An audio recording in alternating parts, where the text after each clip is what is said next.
This is Hurricane Louie, our French bulldog who decided this Christmas season that he would become an elf on the shelf and prove to the girls that he could do anything better than our Teddy does every morning. So here is Louie's story on how he became an elf on the shelf.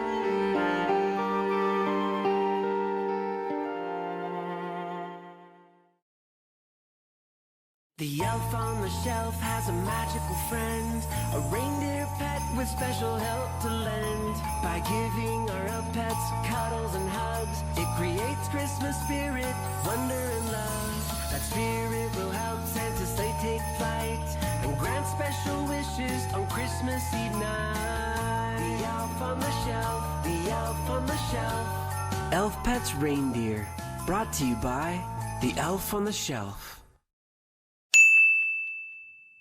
Anything you could do, I could do better. I can do anything better than you. No, you can't. Yes, I can. No, you can't. Yes, I can. No, you can't. Yes, I can. Yes, I can. Anything you can be, I can be greater. Sooner or later, I'm greater than you. No, you're not. Yes, I am. No, you're not. Yes, I am. No, you're not. Yes, I am. Yes, I am. I can shoot a partridge with a single cartridge. I can get a sparrow with a bow and arrow. I can live on bread and cheese. And only on that? Yep. So can a rat. Any note you can sing, I can sing higher. I can sing any note higher than you. No, you can't. Yes, I can. No, you can't. Yes, I can. No, you can't. Yes, I can. No, you can't. Yes, I can.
The elf on the shelf has a magical friend, a reindeer pet with special help to lend. By giving our elf pets cuddles and hugs, it creates Christmas spirit, wonder and love. That spirit will help Santa's sleigh take flight and grant special wishes on Christmas Eve night.